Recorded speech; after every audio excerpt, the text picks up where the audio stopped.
Assalamualaikum warahmatullahi wabarakatuh. Alhamdulillah, nahmaduhu wa nasta'inuhu wa nastaghfiruh, wa na'udzu billahi min shururi anfusina wa min sayyiati a'malina. May yahdihillahu fala mudilla lahu wa may yudlil fala hadiya lahu. Asyhadu an la ilaha illallah wahdahu la syarika lahu wa asyhadu anna Muhammadan 'abduhu wa rasuluh. Allahumma salli wa sallim ala Muhammad wa ala alihi wa sahbihi ajma'in. Ya ayyuhalladzina amanu taqullaha haqqa tuqatih wa la tamutunna illa wa antum muslimun. Ya ayyuhan nasu taqu rabbakumul ladzi khalaqakum min nafsin wahidah wa khalaqa minha zawjaha wa batha minhuma rijalan katsiran wa nisaa'a. Wattaqullaha alladzi tasaaluna bihi wal arham innallaha kana 'alaykum raqiba. Ya ayyuhalladzina amanu taqullaha wa qulu qawlan sadida yuslih lakum a'malakum wa yaghfir lakum dhunubakum wa may yuti'illaha wa rasulahu faqad faza fawzan 'azima. Fa inna asdaqal hadisi kitabullah wa khairal hadi hadi Muhammad wa syarral umuri muhdatsatuha wa kullu muhdatsatin bid'ah wa kullu bid'atin dhalalah. Amma ba'd.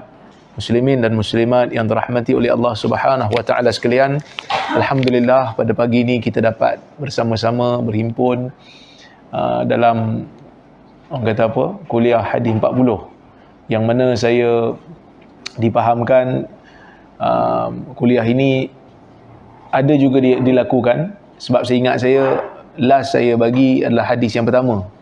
Kita tengok sekarang ni dah sampai hadis yang ketujuh, betul hadis 7. Hadis yang ketujuh, yang mana sebelum ini mungkin ada orang lain yang mensyarahkan hadis kepada tuan-tuan dan puan-puan.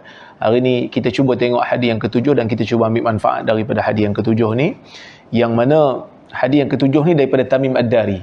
An Tamim Ad-Dari radhiyallahu anhu qala Rasulullah sallallahu alaihi wasallam ad-dinu an-nasihah. Qulna liman ya Rasulullah? Qala lillahi wa li kitabihi wa li rasulihi wa li a'immatil muslimin wa li 'ammatihim, atau kama qala. Hadis ini merupakan hadis yang masyhur, yang biasa kita dengar. Yang biasa kita dengar iaitu daripada At-Tamim Ad-Dari, yang mana dia mengatakan Rasulullah sallallahu alaihi wasallam bersabda. Betul ke hadis tu? Betul ke hadis yang saya baca tu? Tuan-tuan ada nota? Betul ke? Betul kan? Okey. Takut hadis lain, sebab kadang-kadang tarqim ataupun penomboran ni dia tak sama kan. Nombor 7 pada kitab saya yang itulah, pada kitab tuan-tuan mudah-mudahan. Baik, hadis yang ketujuh ni daripada Tamim Ad-Dari, dia mengatakan Rasulullah sallallahu alaihi wasallam bersabda. Nabi mengatakan ad-dinun nasihah. Ad-dinun nasihah, Nabi kata agama itu adalah nasihat. Agama itu adalah nasihat. Maksud keseluruhan agama itu nasihat. Nasihat ni apa? Biasa dengar perkataan taubat nasuha. Apa taubat nasuha? Taubat nasuha, taubat yang bersih, kan? Taubat yang sungguh. Orang Arab bila disebut nasaha, dia akan guna perkataan nasahtul asala. Dia kata, saya telah membersihkan madu daripada sarang-sarang lebah tu. So perkataan nasaha bermaksud bersih, suci, penyucian. Maka bila Nabi SAW kata ad-dinun nasihah, agama itu nasihat, ialah nasihat proses. Agama itu membersihkan, menyucikan. Sebab itu bila kita bagi nasihat ke orang, bila kita bagi nasihat ke orang, nasihat yang kita bagi itu supaya membersihkan orang tu daripada segala benda yang tak elok. Tapi pelik kan, dalam masyarakat kita, bila kita bagi nasihat, dianggap kita jahat. Saya banyak kena dekat tempat lain. Sebab nasihat lah. Bila ada ustaz baca hadis tak betul, kita bagi tegur lah kan. Dia kata, kalau nak tegur belakang-belakang lah Syekh. Apa Syekh pula nak tegur secara terbuka? Sebab yang tanya tu ramai kan. Saya page Facebook saya tu ada lebih kurang dalam 7-8 orang admin. Masuk dekat inbox satu hari kadang-kadang sampai 50-60 message. Jadi kalau 50-60 message soalan yang sama. Tak ada kerja saya nak pergi copy paste satu-satu. Jadi terpaksa letak dekat page. Kalau siapa-siapa nak tahu, pergilah baca kat situ. Itu yang pertama. Yang keduanya, bila sesuatu benda telah tersebar, jadi cara nak betulkan pun kena sebaran lah juga. Kan? Jadi ia memberikan satu disiplin kepada penuntut ilmu, terutamanya asatizah ni bila nak berkuliah, dia kena buat homework lah. Kan? Sebab tu saya pun lazimkan diri saya. Tak macam dulu lah. Dulu, saya ingat lagi lah, dulu masa mula-mula balik daripada Jordan dulu, pagi kuliah, tengah hari kuliah, malam kuliah. Tapi lama-lama kita rasa macam ilmu kita tu kita dah bagi habis lah. Tak ada apa dah aku nak cakap ni. Semua benda rakam lah tu kan. Bila rakam ni orang akan tengok, ini yang minggu lepas punya kuliah, ini yang tadi punya. So kita tak boleh nak recycle. Kita tak boleh nak recycle ilmu yang ada. So saya kata tak boleh lah. Satu hari tak boleh dah kuliah banyak-banyak. Satu je. Dalam seminggu tak boleh lebih daripada 5 kuliah. 2 hari kena rehat untuk refresh balik. Kita membaca balik. Dan saya biasa lazimkan diri saya, sebelum daripada kuliah saya akan baca at least 2 jam untuk satu-satu topik. Sebab kita nak cover. Sebab kita bukannya alim besar. Kita bukannya semua ilmu kat dada. Kita kena baca, kita kena tengok, kita tengok syarah ulama. Maka itu benda yang dipatut dibudayakan.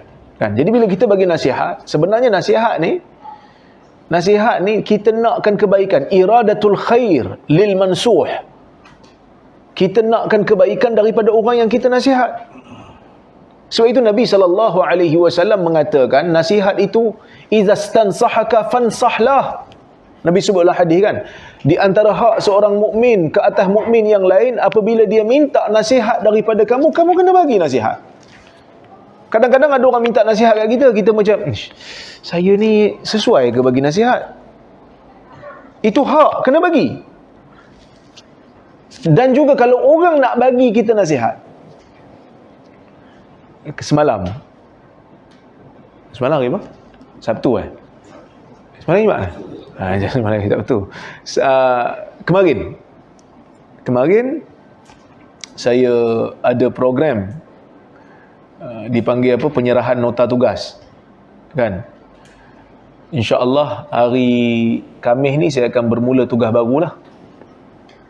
1 bulan 2 ni saya akan bertugas di Perlis. Satu tanggungjawab yang besar. Jumaat tu saya dijemput oleh Raja Perlis, Raja Muda, untuk menerima tugas baru ni, Rektor Kolej daripada Datuk Dr. Radhi Osman. Kebetulan dalam majlis tu dia datang. Lepas tu saya jumpa dia. Dia pun tak larat dah lah. Masa berdiri tu dia kata ada tempat duduk tak? Saya kata duduk sini Datuk. Lepas tu dia duduk, saya pun tak ada tempat nak duduk, saya pun bersimpuh lah kat lantai. Nak dengar dia cakap apa. Saya kata, apa nasihat Datuk nak bagi pada saya? Dia kata, cari orang yang boleh beri nasihat dengan ikhlas. Sebab dia kata bila kita dah jadi bos ni, yang mengampu datang banyak. Saya ni 3 hari bulan ni saya akan jadi bos. Ada driver, staf ratusan orang, student ada 1,600 orang. Saya pun fikir boleh ke saya buat? Tapi ada orang sebut kat saya, dia kata, orang kecam-kecam kau lah, kali kau jadi bos, yang kecam-kecam tu kekal kat Facebook je lah. Kan? Tapi itulah perancangan Allah Azza wa Jal. Ini bukan satu kebanggaan, ia satu benda yang berat. Tapi nasihat yang dia bagi kat saya tu, saya rasa benda yang sangat-sangat bagus. Iaitu, bila kita dah berada di tempat yang sedikit tinggi daripada orang lain, kita kena cari orang yang boleh beri nasihat dengan ikhlas kat kita. Sebab bila kita dah ada kuasa ni, kadang-kadang kita rasa macam kita nak dengar benda yang baik ya. Allah Azza wa Jal menurunkan Al-Quran kepada Nabi Muhammad sallallahu alaihi wasallam, dan dalam banyak-banyak surah dalam Quran tu ada surah yang dipanggil sebagai surah Abasa. Biasa dengar surah Abasa? Abasa wa tawalla an ja'ahul a'ma. Dia bermasam muka dan dia berpaling. Siapa yang baca surah ni, Allah Ta'ala mulakan ayat Abasa wa tawalla. Dia bermasam muka dan dia berpaling. Siapa yang masam muka ni? Orang akan tanya, siapa? Sebab bahasa Arab ni, dia bila ada verb, dia ada dia punya pembuat dia kan. Jadi dia guna perkataan dia bermasam muka dan dia berpaling. Orang yang biasa baca bahasa Arab, dia bila ada satu fi'il, ada satu kata kerja, dia akan cari siapa pembuatnya. Siapa yang masam muka ni? Siapa yang berpaling ni? Bila kita tengok dalam riwayat-riwayat, oh Nabi anja'ahul a'ma, apabila datang kepada dia seorang yang buta. Siapa yang buta ni? Ibn Ummi Maktum. Abdullah bin Ummi Maktum, seorang sahabat yang buta, yang miskin, muazzin Nabi SAW, tukang azan selain daripada Bilal. Bilal azan, dia pun azan, tukang azan Nabi SAW. Kita baca surah tu, kita akan terimbau. Setiap orang yang baca sampai bulan Ramadan nak khatam Quran, dia akan baca surah tu. Untuk apa? Peristiwa yang berlaku di zaman Nabi SAW, ketika mana Nabi sedang berdakwah kepada orang-orang Quraisy, kepada pembesar-pembesar Quraisy, datang kepada Nabi satu orang buta, miskin. Dalam miskin, buta pula tu. Dia kata, ya Rasulullah, alimni ma 'allamakallah. Ya Rasulullah, tolonglah ajar pada saya benda yang Allah ajar kamu. Nabi tak jawab. Nabi bermasam muka dan Nabi berpaling daripada dia. Dia tak nampak pun. Sebab dia buta kan? Dia tak nampak pun Nabi masam muka kat dia. Dia tak nampak pun Nabi berpaling daripada dia. Allah turunkan Quran daripada langit, bagi tahu dekat semua orang Islam, bukan hanya pada dia, pada semua orang Islam, Nabi telah bermasam muka dengan satu orang ni. Nabi telah berpaling daripada satu orang ni. Kenapa Nabi paling? Kenapa Nabi masam muka? Bukan kerana satu alasan yang tidak valid. Alasan tu kalau kita fikir logik, Nabi sedang berdakwah kepada pembesar. Nabi sedang berdakwah kepada orang-orang besar, yang mana bila ada orang besar masuk ke dalam agama, Nabi memikirkan tentang kesinambungan dakwah di Mekah. 13 tahun dekat Mekah, Nabi tak nampak jalan ni. 13 tahun ni Nabi tak nampak. Kat sini tak kena, situ tak boleh, sini tak boleh. Kan?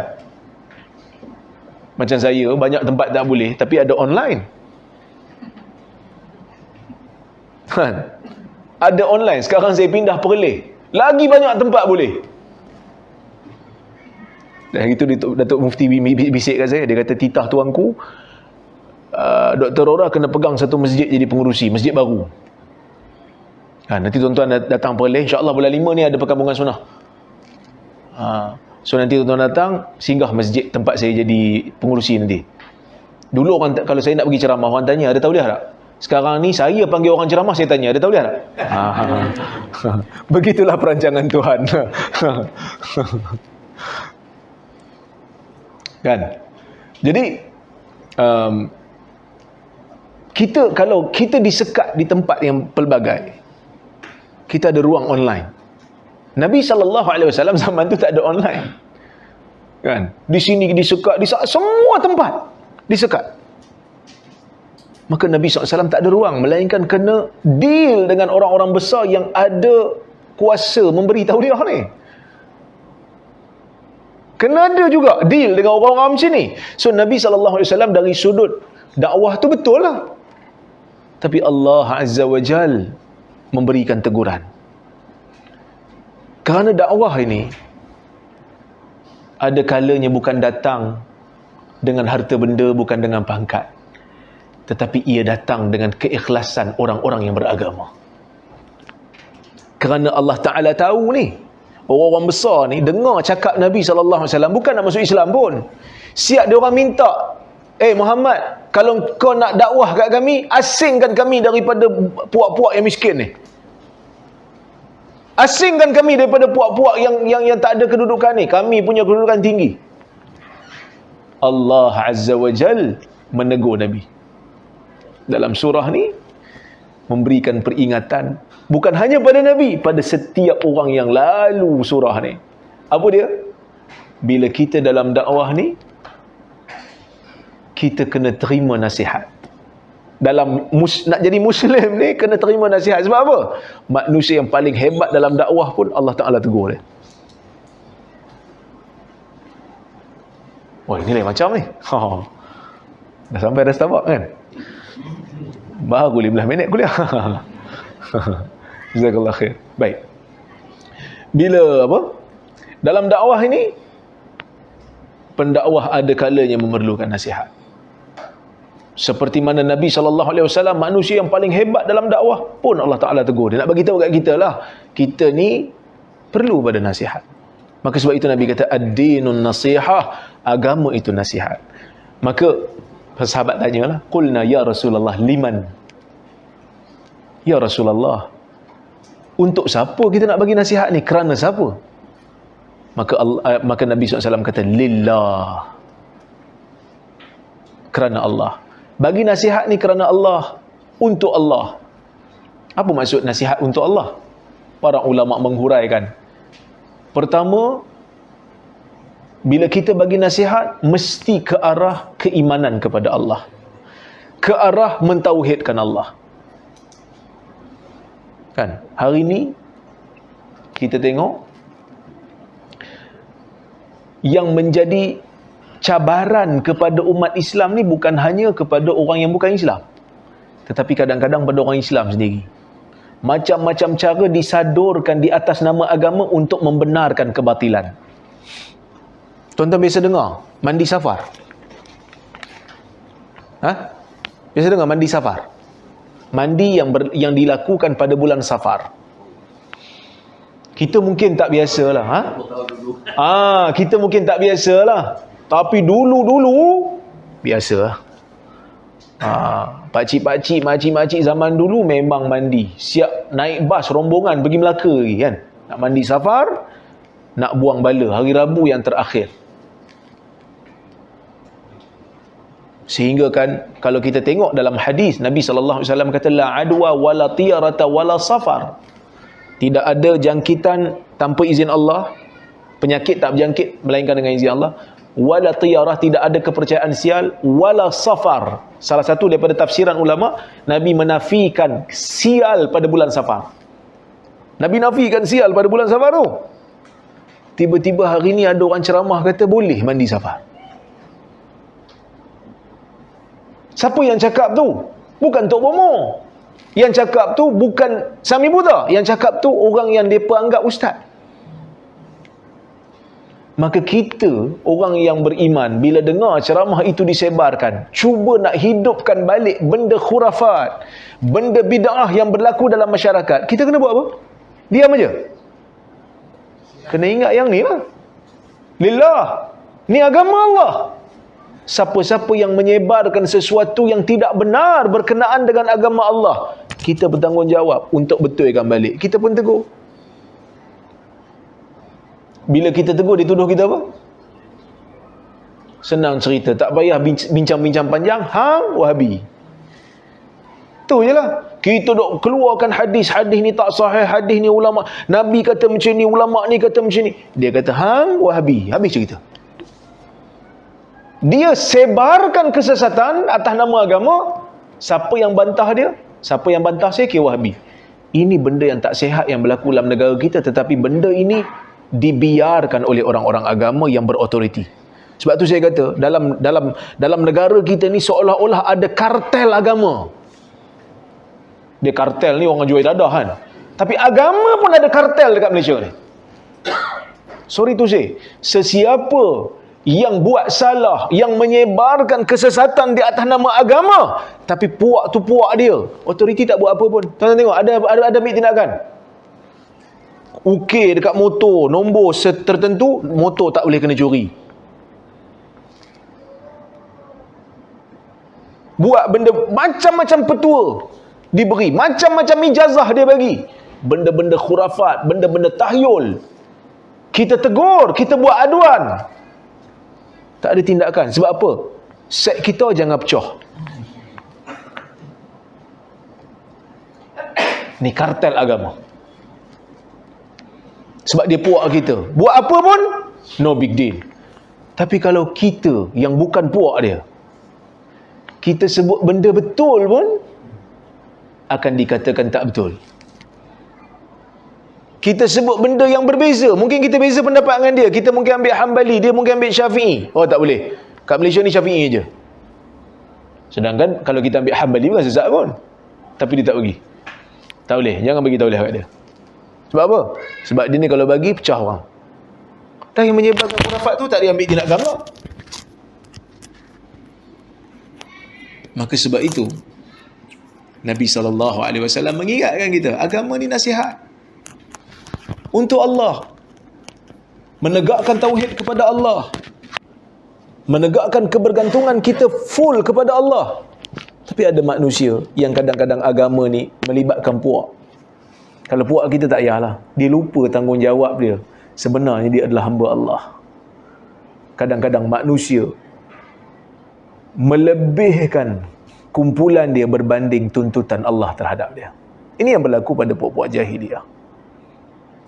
Dan bila kita kata lillah, nasihat ni untuk Allah, kerana Allah, kita kena percaya bahawasanya Allah ini adalah Tuhan yang hanya satu-satunya layak untuk kita berikan ibadat, untuk kita persembahkan segala amalan. Ibn Qayyim mengatakan di dalam kitab dia, Ighathatul Lahfan, dia kata manusia ni, kalau dia bertauhid kepada Allah, bila dia nak melakukan sesuatu kerana Allah, dia kena tanya dua soalan pada diri dia. Dua soalan. Soalan pertama pada, aku buat ni untuk siapa? Soalan yang kedua, layak tak benda ni aku berikan untuk dia? Bila kita nak buat sesuatu, kita kena tanya, aku nak buat ni untuk siapa? Kalau untuk Allah, okay, you can go. Kena tanya satu lagi soalan lah. Kalau bukan kerana Allah, jangan buat lah. Yang kedua, layak tak aku nak persembahkan pada Allah amalan ni? Kalau soalan satu boleh dijawab, kena pergilah soalan dua. Kadang-kadang dalam kehidupan kita ni, ialah kita berhadapan dengan macam-macam benda. Kan? Saya sendiri pun macam-macam cabaran duk ada. Orang duk maki pun satu hal. Kita mengajar dekat kuliah pun, orang duk maki dekat bawah. Kan? Kadang-kadang kita rasa macam nak balas balik. Nak maki balik. Tapi kita kata, kalau aku nak maki balik ni, pertama aku buat ni kerana Allah. Yang kedua, kalau aku maki balik, layak ke benda ni aku persembahkan pada Allah? Sebab itu satu kata-kata yang sangat baik dinisbahkan pada Imam Malik, disandarkan pada Imam Malik, tapi tak sahih daripada Imam Malik. Dia kata, idza ra'aita rajulan yudafi'u 'anil haqq fayashtum wa yasub fa'lam annahu ma'lulun niyyah. Apabila kamu melihat seorang mempertahankan kebenaran tapi dia maki orang lain, dia kutuk orang lain, ketahuilah niat dia tak betul. Innal islamu ghaniyun an hadha, kerana Islam tak perlukan benda ni. Islam tak perlukan kepada cacian, kepada makian. Jadi ini benda yang kita kena tahu. Itu yang kedua. Yang ketiganya, bila kita kata nasihat untuk Allah, kita kena tegakkan, kita kena beriman yang Allah mempunyai sifat-sifat dan ciri-ciri yang sempurna. Bila kita percaya yang ni, maka kita akan tidak ada keraguan. Tak ada lagi nak pergi minta dekat Tok Wali, tak ada lagi nak kena pergi minta dekat keramat. Kita minta pada Allah, kerana Allah itu sentiasa mendengar. Dalam hadis yang lain, Allah Subhanahu wa taala berfirman dalam hadis qudsi riwayat Imam Muslim, Allah Taala mengatakan, ya ibadi law anna awwalakum wa akhirakum wa insakum wa jinnakum qamu fi sa'idin wahid fasa'aluni fa'ataitu kulla wahidin minhum mas'alatah ma naqasa zalika mimma indi illa kama yanqusul mikhyat idza udkhilal bahr, atau kama qala. Dalam hadis Muslim daripada Abu Dzar, Allah Taala menyebutkan satu hadis qudsi yang panjang. Allah Taala kata di ujung tu, Allah Taala kata, wahai hamba-hambaku, law anna awwalakum wa akhirakum, kalaulah kata yang paling awal di antara kamu dan akhir, maksudnya daripada awal sampai ke akhir, wa insakum wa jinnakum, daripada kalangan manusia dan juga daripada kalangan jin, semua sekali, qamu fi sa'idin wahid, semua berada di satu kawasan yang sama, fasa'aluni, kemudian minta daripada aku serentak, semua minta. Sini doa, yang ni doa, yang ni ya Allah minta bagi. Semua minta satu benda, satu masa. Fa'ataitu kulla wahidin minhum, aku berikan, aku boleh beri semua apa yang mereka minta. Lam yanqus mim azalika mimma ini, tak berkurang pun pada apa yang ada di sisi aku, melainkan seperti mana jarum benang yang dimasukkan ke dalam air, dalam laut. Maksudnya Allah Ta'ala nak bagi perumpamaan, bila Allah Ta'ala bagi pada kita semua sekali minta satu benda, tak berkurang pun apa yang ada di sisi Allah, seperti mana laut yang tak nampak berkurang bila jarum masuk dalam tu. Lepas tu dia keluar kan jarum benang ni, dia kat belakang tu kan lubang kan untuk masukkan benang. Bila kita masukkan kan ada air kat situ, kita tak nampak pun laut berkurang disebabkan air yang terkurang yang berada di jarum tu. Kita kena percaya yang tu lah, Allah Ta'ala tu maha kaya, Allah Ta'ala tu maha bersifat dengan sifat yang sempurna. Kadang-kadang perancangan Allah ni luar daripada kawalan kita yang kita tak dapat fikir pun. Kan? Allah Ta'ala berikan kita lebih daripada apa yang kita minta. Allah Ta'ala berikan kita luar daripada jangkaan kita. Tapi itulah kekuasaan Allah yang kita kena tegakkan. Yang kita kena bagi tahu pada orang lain. Kita kena nasihat pada orang lain. Bila kita nampak sahabat kita kurang bergantung kepada Allah, maka kita kena beri nasihat dia. Allah Subhanahu Wa Ta'ala ini nak menguji kamu untuk berikan kamu ni kesedaran. Dunia ni tak lama. Dunia ni hanya sementara. So, sebenarnya musibah yang melanda. Johor banjir? Banjir ke Johor sebelum ni? Ada sikit kan? Di Shah Alam banjir teruk kan? Itu sebenarnya nak memberikan kita kesedaran lah. Bahawasanya ad-dunya zailah. Dunia ini setiap masa, setiap ketika akan ada manusia yang pergi. Tak kekal. Ya? Maka janganlah kita ini terlalu bergantung dengan dunia yang ada. Itu salah satulah. Bila kita kata lillah wali rasul, lillah untuk Allah, wali kitabihi. Kemudian untuk kitab Allah. Maksudnya kita bila memberikan nasihat, kita nak menegakkan sifat Allah, kita nak menegakkan kitab Allah. Kerana Islam itu kena kembali kepada asasnya yang utama, iaitu kepada Al-Quran. Yang mana daripada Al-Quran itulah hujjah sunnah itu tertegak. Kerana Allah Subhanahu Wa Ta'ala sendiri sebut wa ati'ullah wa ati'ur rasul. Ta'alah kepada Allah yakni Al-Quran, ta'alah kamu kepada Rasul yakni As-Sunnah. Kan? Jadi bertauhid nasihat kepada Allah. Kita percaya bahawasanya Allah Ta'ala bersifat dengan sifat yang sempurna. Kita memberikan ketauhidan kepada Allah. Kita menyeru orang ke arah tauhid. Dan kita beritahu bahawasanya Islam adalah satu agama yang tak boleh, orang kata apa? Yang tak boleh kompromi dengan benda-benda syirik. Tak boleh. Tak boleh kompromi dengan benda-benda yang mengarah kepada sesuatu menafikan ketauhidan Allah, keesaan Allah. Sebab itu baru ni orang pelajar-pelajar yang cuci kuil tu kan, jadi isu kan, jadi polemik lah. Tapi tuan-tuan setuju tak cuci kuil? Tak berani komen. Adalah beberapa asatizah yang berikan pandangan, ada yang okey, ada yang tak okey. Saya secara peribadinya saya tak okey. Kerana apa? Cuci rumah dia tak apa, tapi jangan cuci kuil. Kerana kuil memang tempat yang digunakan untuk syirik pada Allah. Tak boleh. Tak boleh. Sebab apa? Sebab kita cuci untuk memudahkan mereka sembah satu benda yang bukan Allah. So macam mana perasaan kita masa cuci tu? Kalau rumah dia lain lah, sebab dia nak duduk, ada kegunaan lain selain daripada nak syirikkan Allah. Tapi betul-betul satu tempat yang digunakan untuk sembah selain pada Allah, macam mana kita rasa? Kan takkan kita nak rasa okey je, saya okey. Tak betul tu. Kan? Tapi ustaz ni dalam keadaan darurat. Tidak ada darurat dalam syirik untuk melakukan syirik, kecuali kalau jiwa kita beriman lah. Macam kes Ammar lah, dia beriman, lepas tu dia kena paksa untuk dibunuh. Kalau kau tak sebut perkataan kufur, aku bunuh. Dia tengok mak dia dah mati dah, dia tengok ayah dia dah mati dah, dia pun muda lagi pada masa tu, disebut. Allah Ta'ala turunkan ayat berikan rukhsah, illa man ukriha wa qalbuhu mutmainnun bil iman, kan? Itu satu kisah yang tapi satu orang memang jiwa dia syirik, lepas tu tempat dia kotor. Kita kata baguslah tempat kotor, kau tak boleh nak buat syirik lagi. Sepatutnya kita kena rasa macam tu, biarlah tempat itu kotor. Dia tak adalah buat syirik untuk hari ni. Sebab menyembah selain daripada Allah satu musibah yang paling besar. Inna syirka la zulmun azim. Syirik satu kezaliman yang sangat besar. Sebab tu masa saya dijemput pergi Colorado. 3 tahun sudah ke 2 tahun sudah, 3 tahun lah, sebab Covid pun dah 2 tahun kan. 3 tahun sudah saya pergi Colorado.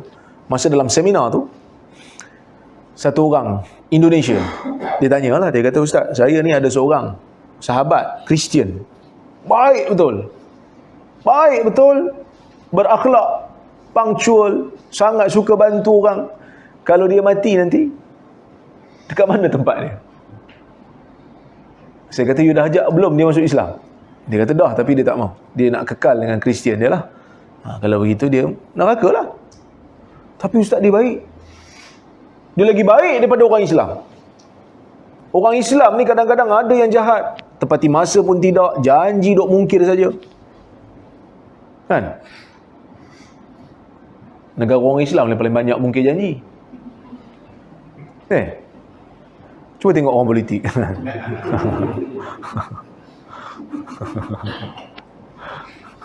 Tapi tak apalah yang tu. Johor nak PRN kan? Banyak janji lagi kan?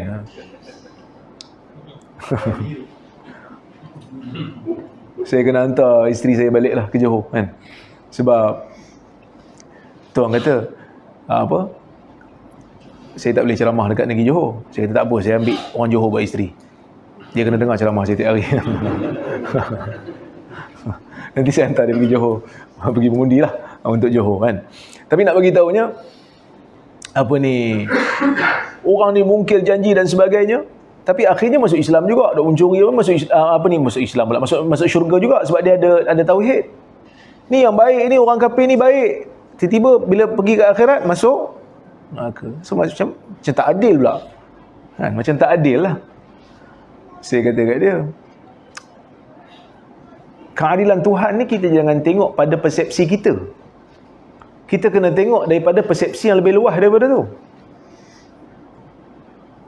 Saya jawab macam tu lah. Saya kata persepsi kita kadang-kadang memang kita nampak tak adil, tapi bila kita tengok daripada persepsi yang berbeza. Contohlah tuan-tuan tengok cerita, biasa tengok cerita Pearl Harbor kan? Cerita Pearl Harbor, US lawan dengan Jepun. Kalau US buat filem, nampak siapa baik? US lah baik. Tapi kalau Jepun buat filem, nampak Jepun lah baik. So kita tengok daripada angle yang berbeza, so persepsi kita akan beza. Dalam bab syirik ni saya kata, dalam bab syirik ni kita jangan tengok pada persepsi manusia. Tengok persepsi manusia dan nampak baik lah, tapi tengok daripada persepsi agama.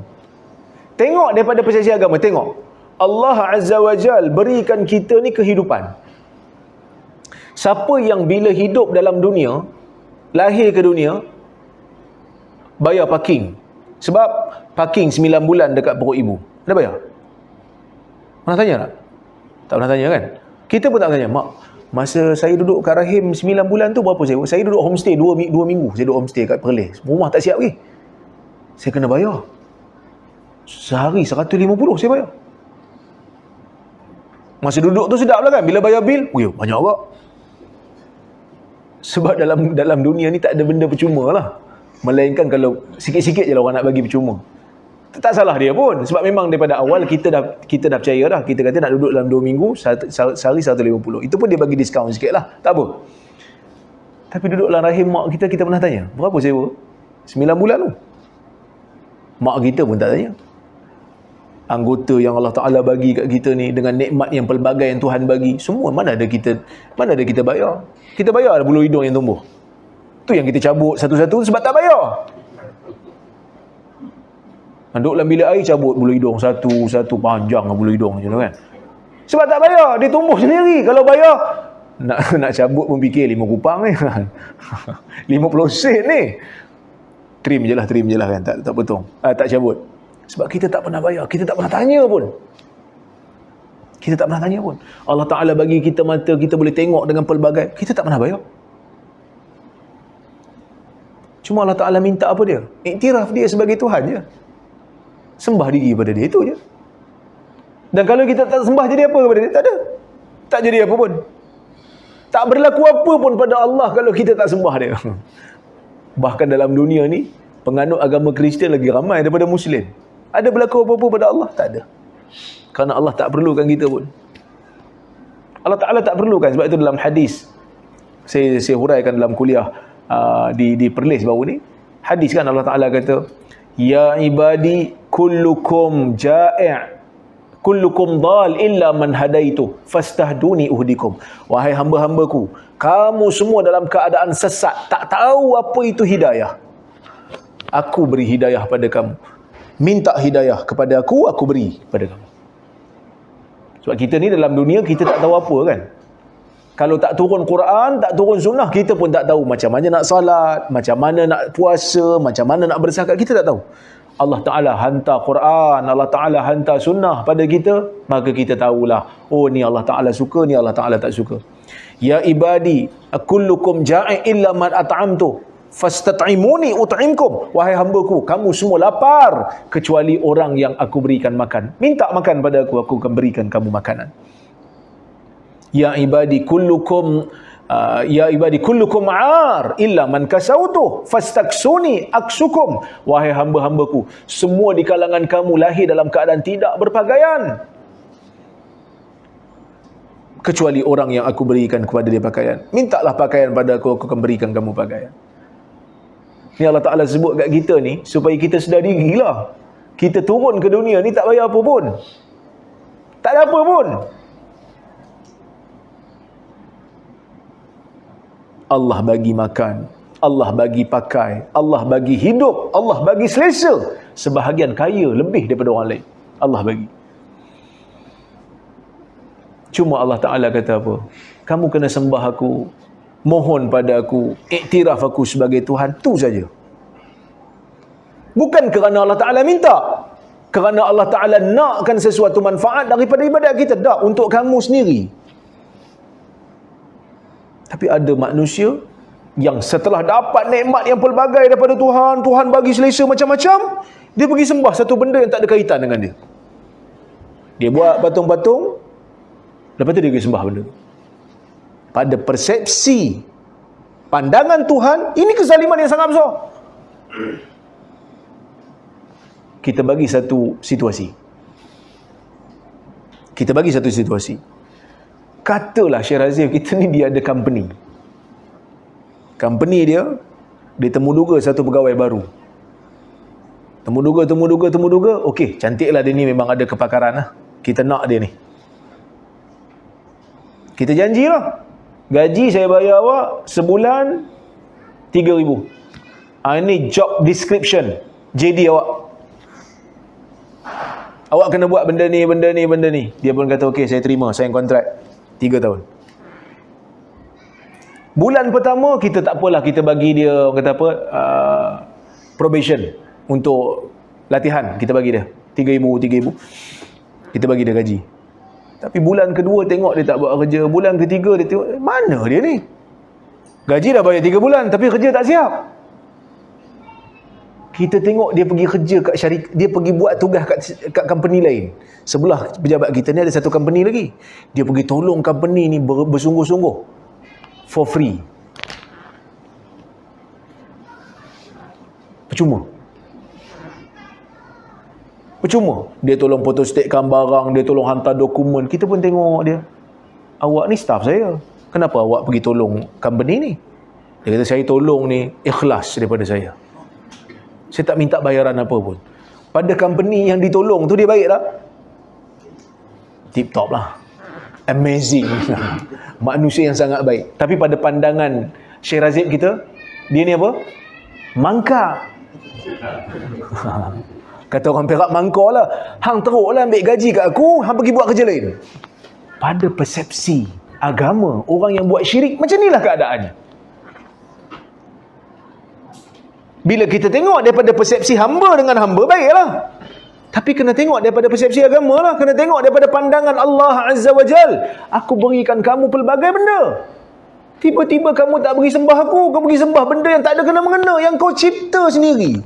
Zalim tak? Zalim. Maka layak tak dapat neraka? Layak lah.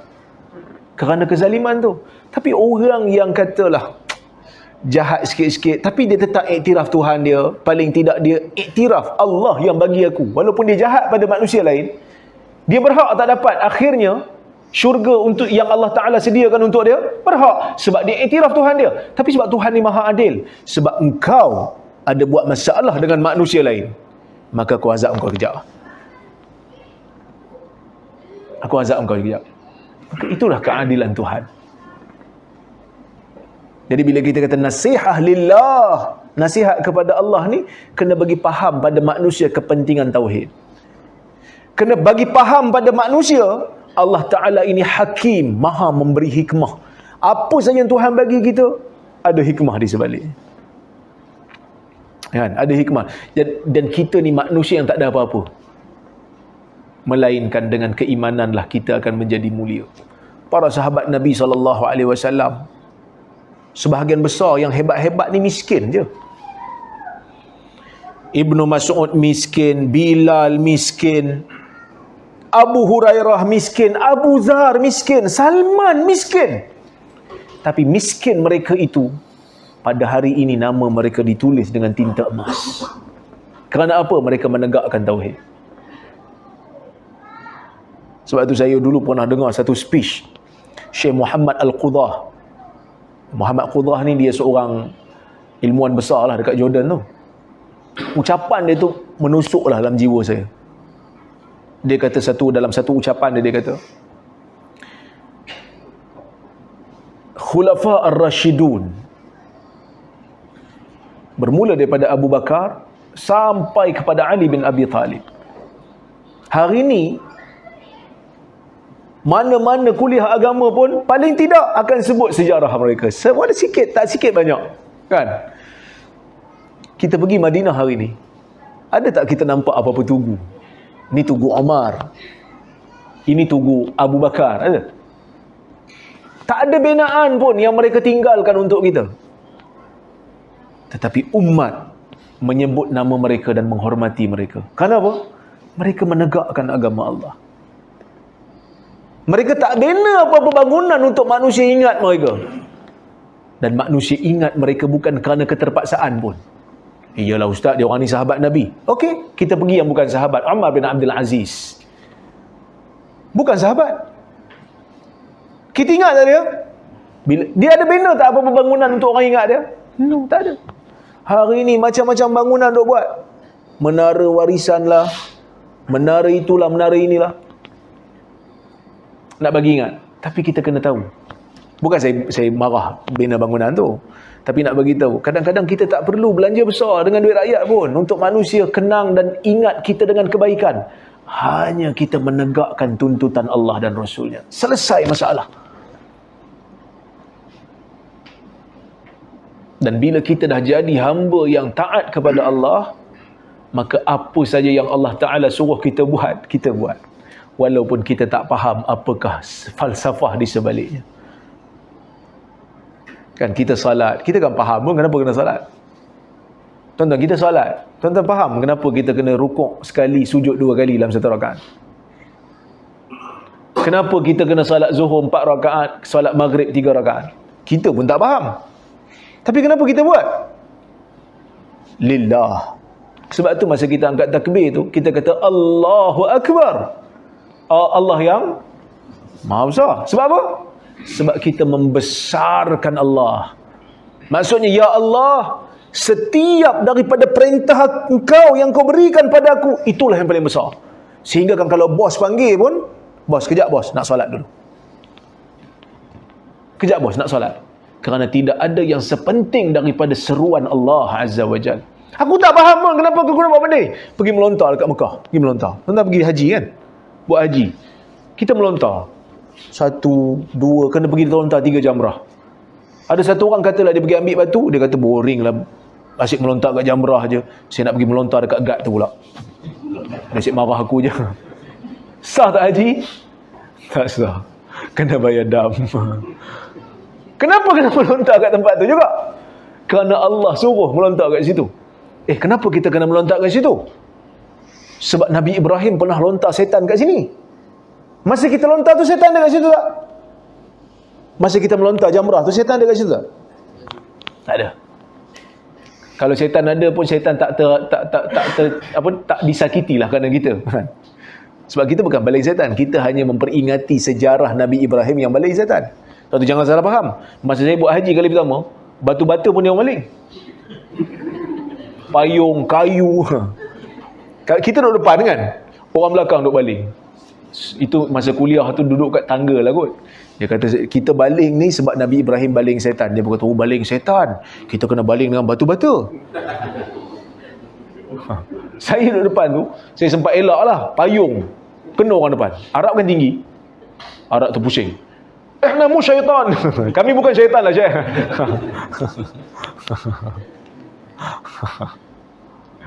Kita buat dan kita sebut Bismillahi Allahu Akbar, dengan nama Allah aku baling, dan dengan membesarkan Allah aku baling. Kita tak faham apa falsafah di sebaliknya, tapi kita buat. Sebab kita nak jadi hamba Allah yang menegakkan ketauhidan kita pada Allah. Kita nak jadi hamba yang taat. Allah Ta'ala suruh kita salat, kita salat. Allah Ta'ala suruh kita puasa, kita puasa. Berat apa puasa kan? Beban juga puasa. Tak makan bermula daripada fajar sampai terbenam matahari, itu satu benda yang berat. Untuk siapa? Untuk Allah.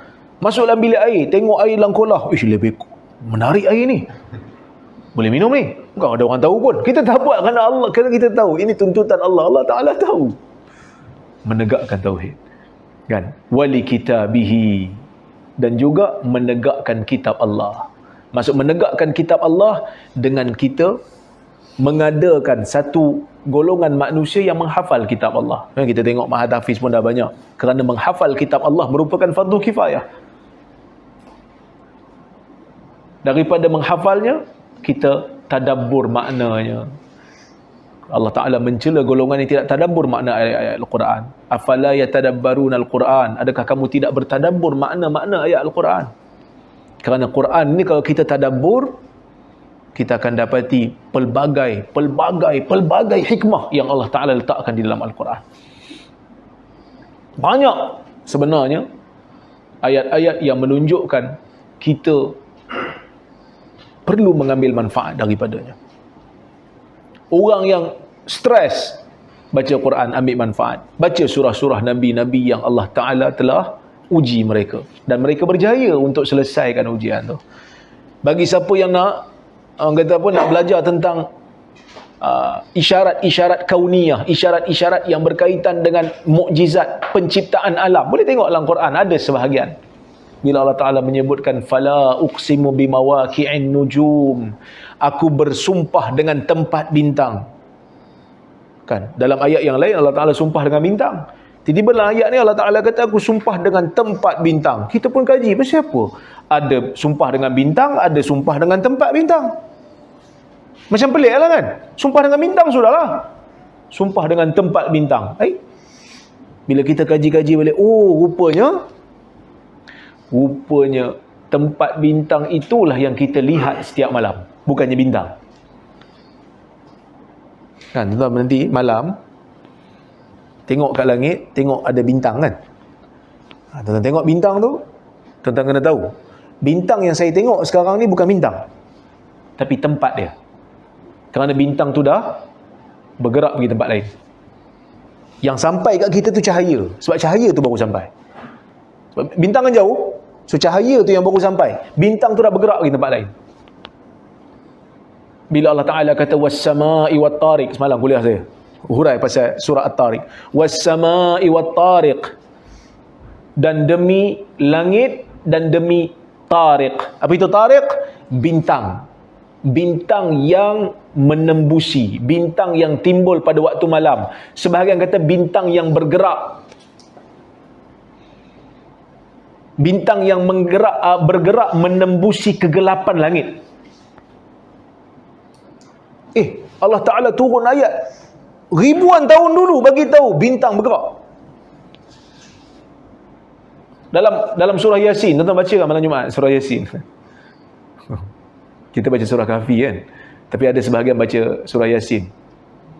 Masa dia baca surah Yasin tu, dia kena tahu ada satu ayat Allah Ta'ala sebut wasyamsu tajri limustaqarril laha.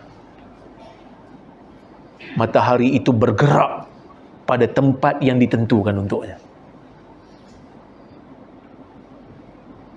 Orang duk ingat matahari zaman dulu lah, orang duk ingat matahari pusing bumi. Sebab daripada kita nampak matahari yang bergerak, sebenarnya kita yang pusing. Sebab tu kita kata matahari terbit dan matahari terbenam. Sebenarnya pada asalnya bukan matahari itu yang bergerak keliling kita yang berpusing. Tapi sebenarnya matahari itu memang bergerak. Matahari itu pun dia ada orbit dia. Bintang-bintang tu pun semua ada orbit dia. Semua benda dalam galaksi kita ni bergerak. Wa kullum fi falakin yasbahun. Wa kullum fi falakin yasbahun. Semua bintang-bintang, planet-planet yang ada ni semua terapung-apung di falaknya yang tersendiri. Maksudnya di tempat peredaran yang Allah Ta'ala tentukan untuk dia. Itu kalau kita nak gali daripada Quran lah.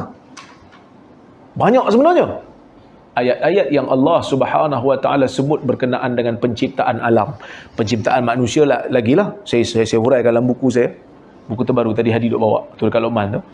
Salah satu daripada benda yang amazing yang Al-Quran sebut seawal surah yang pertama turun pada Nabi SAW, bila Allah Ta'ala kata khalaqal insana min alaq, diciptakan manusia daripada alaq.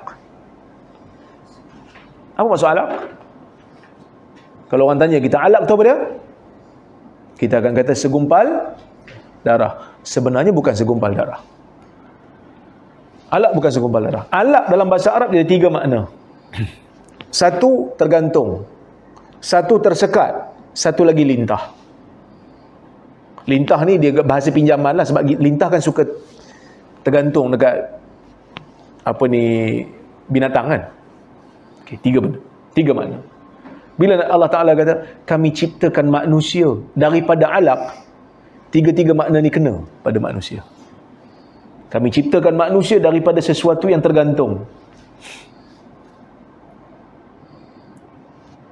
Memang di dalam rahim, bila berlaku saja persenyawaan benih suami dan isteri, memang janin tu akan lekat dekat dinding rahim yang atas. Lepas tu ada yang tersekat sebab darah tak berjalan lagi sehingga jantung muncul.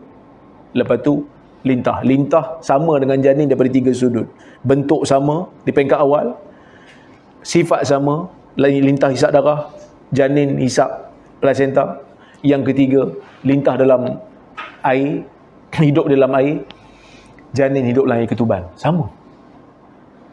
Bila kita baca ni, kita macam menakjubkan. Seawal surah yang pertama turun, Allah Ta'ala nak bagi tahu kita, ia mengandungi kemukjizatan ilmu. Mukjizat. Hebat. Kan? Tapi yalah, kita orang Islam ni, kita tak berikan Quran itu haknya. Kita tak tadabbur makna Quran. Tapi kita hanya tengok tomato potong-potong ada kalimah Allah, daging potong ada kalimah Allah. Yang tu bukan mungkin ia menunjukkan kebesaran Allah. Tapi kalau setakat tu, orang Kristian pun ada buka belah-belah, tengok ada cross. Itu orang lain pun boleh buat. Kan? Orang Islam kena kaji. Bila Nabi SAW sebut pasal lalat, Nabi kata lalat ini bila jatuh dalam bekas makanan kamu, hendaklah kamu benam dia. Lepas tu kamu keluarkan. Kerana sebelah kepak dia ada penyakit, sebelah lagi ada penawar. Saya baru terima satu artikel yang dibuat oleh saintis. Dia ada buat kajian berkenaan dengan proses ni. Satu bekas tu diletakkan dengan orang kata apa? Lalat, dan satu lagi dicelupkan lalat, satu lagi dicelup sebelah. Yang ni dicelup dua-dua. Dia buat kajian. Dan memang bakteria akan banyak di sebelah sini. Akan banyak tumbuh. Yang sini tak tumbuh banyak. Sebab apa? Sebab dia kata berkemungkinan antibodi lalat tu yang mematikan bakteria dalam tu. Patutnya kita kaji benda tu lah. Bila Nabi SAW kata jilatan anjing kena basuh dengan air tanah, kita kena kaji lah. Kenapa? Mungkin sebahagiannya kita tak dapat lah, tapi at least kita kaji lah. Kan? Dan kita kena collaborate lah, orang agama dengan orang orang bidang sains kena collaborate. Sebab kadang-kadang ada juga kecenderungan dia asyik nak marah orang agama je. Mundurnya umat ni sebab orang agama. Saya kata ada juga yang marah bila kita bincang bab-bab hukum ni. Dia kata apa bincang bab hukum ni? Kata bincanglah bab vaksin. Saya kata vaksin ni ustaz-ustaz bincang hukum je. Kalau saya jual vaksin, tuan-tuan pun tak mau beli. Tuan-tuan saya dah buat vaksin sendiri, tuan-tuan nak beli? Ustaz buat vaksin, apa ramuan dalam tu? Saya letak tamar, saya letak madu, tuan-tuan pun tak nak beli kan. Tiba-tiba nak cucukkan benda-benda yang tak certified.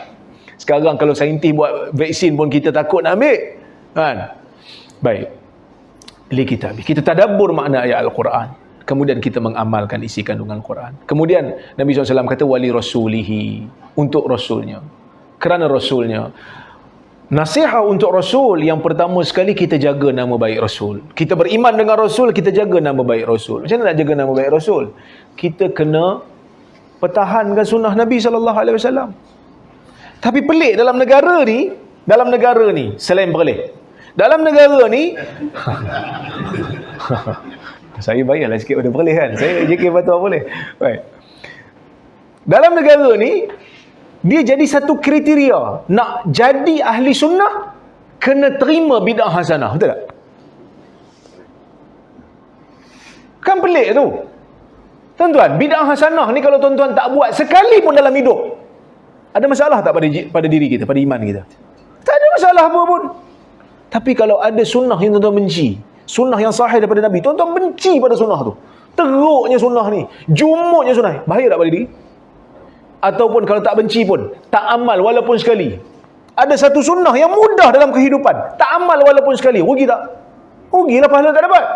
Tapi dalam negara ni, siapa yang nak mengamalkan sunnah, mempertahankan sunnah, menghidupkan sunnah, dianggap sebagai Wahabi. Nak jadi ahli sunnah, kena terima bid'ah hasanah.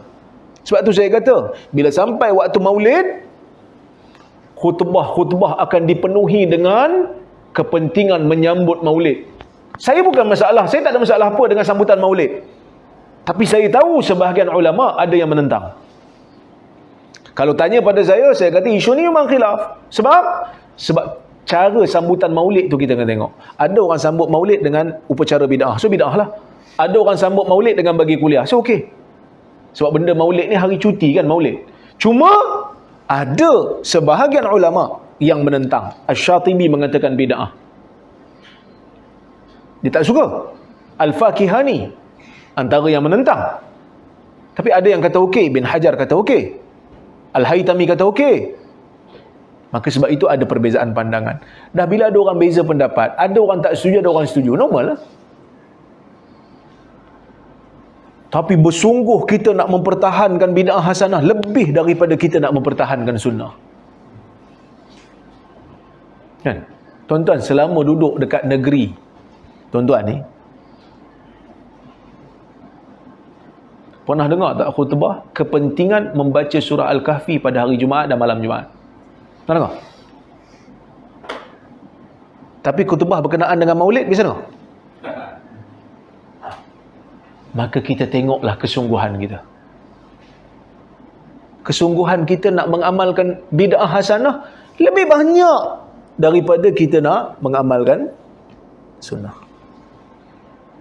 Sebab tu saya kata, tak pernah masuk dalam kriteria ahli sunnah kena terima bid'ah hasanah. Katalah kalau satu orang, dia tak terima bid'ah hasanah, dia kata bid'ah hasanah ni memang tak ada dalam agama. Adakah masalah pada diri dia? Tak ada. Sebab dia masih mengamalkan sunnah. Banyak bid'ah hasanah yang tak ada pun zaman sahabat. Sahabat pun tak sambut maulid ni. Sebab tu ulama ada beza pendapat, 12 Rabiul Awal ke, 10 ke, 9 ke Nabi lahir. Sebab memang tak sambut. Kalau sambut, dah tentulah tak ada perbezaan sebab Nabi sambut. Ni tak sambut. Siapa yang mula-mula sambut? Kerajaan Fatimiyah, kerajaan Syiah di Mesir. Dia yang mula-mula sambut. Kalau kita tengok dalam catatan sejarah lah. Lepas pada tu ulama ahli sunnah ada beza sikit pendapat nak terima ke tak. Cuma saya tak ada masalah. Cuma nak bagi tahu, kadang-kadang kita menghargai bid'ah hasanah lebih dahsyat daripada kita menghargai sunnah Nabi SAW. Tak apalah nak amal surat bid'ah hasanah tu, kalau hang kata bid'ah hasanah, silakanlah. Bid'ah hasanah tak salah untuk dibuat. Tapi orang tak terima bid'ah hasanah yang kita buat, tiba-tiba kita kecam dia seolah-olah macam dia dah terkeluar daripada akidah ahli sunnah. Ni kan pelik. Kita kan ahli sunnah wal jamaah, bukan ahli bid'ah. Bukan ahli bid'ah wal hasanah. Kita ahli sunnah yang berada di atas sunnah. Tapi pelik. Sebab itu orang yang biasa mendengar hadis-hadis Nabi SAW, mendengar kalam Rasul, beramal kerana dia tahu Nabi suruh dia buat, dia akan dapat kemanisan dalam beribadah. Kenapa hang buat benda ni? Sebab Nabi suruh. Nabi ajar benda ni. Kan? Tapi berbeza dengan orang yang kadang-kadang, mana, pasal apa hamba benda ni? Tok guru saya bagi. Dia kan lain sikit rasa tok guru bagi. Tapi bila masuk tang sunnah, doa iftitah yang tu jugalah kita baca daripada zaman kafar, sekolah Dajjah 6 tu sampai sekarang, itulah yang kita baca. Allahu Akbar kabira walhamdulillahi katsira. Pernah tukar tak? Tak pernah tukar. Pasal apa tak pernah tukar? Sebab tak baca buku hadis. Di sana ada pelbagai doa yang Nabi baca. Bukan saya nak kata salah, tak salah baca doa tu. Tapi bila kita nak upgrade solat kita mengikut sunnah, bid'ah sana kita upgrade ni ratus ribu habis nak buat majlis selawat yang tak pernah dibuat oleh Nabi SAW. Atas dasar bid'ah hasanah. Bid'ah hasanah ratus ribu nak bagi orang amal. Tapi sunnah, siapa ajar, jangan bagi tauliah kat dia. Dia memeningkan masyarakat. Balik. Ajaib. Zikir waktu kita sujud, zikir waktu kita rukuk. Kan ada zikir yang pelbagai daripada Nabi SAW. Ada hadis Nabi baca Subhana Rabbiyal Azim dalam rukuk. Ini biasa kita buat. Subhana Rabbiyal A'la dalam sujud. Ini biasa kita buat. Tapi ada yang lain. Subuhun Quddus Rabbul Malaikati wal Ruh. Subhana Zil Malakut wal Jabarut wal Kibriya wal Azamah. Subhanakallahumma Rabbana wa bihamdika Allahumma ghafirli. Ini semua ada dalam hadis. Kita pernah buat? Tak tahu.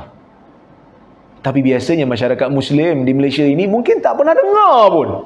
Dengar orang lain baca, lain macam kau baca zikir ni, Wahabi Padahal benda tu dalam hadis.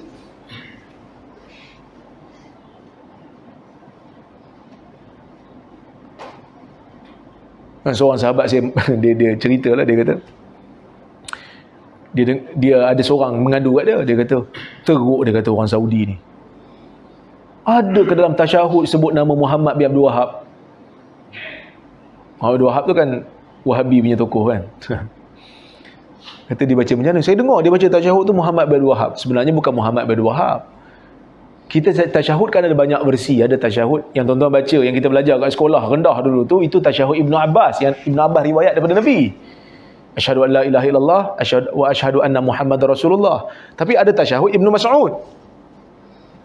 Dia lain sikit, tapi lebih kuat, banyak yang sama tapi ada lain sikit.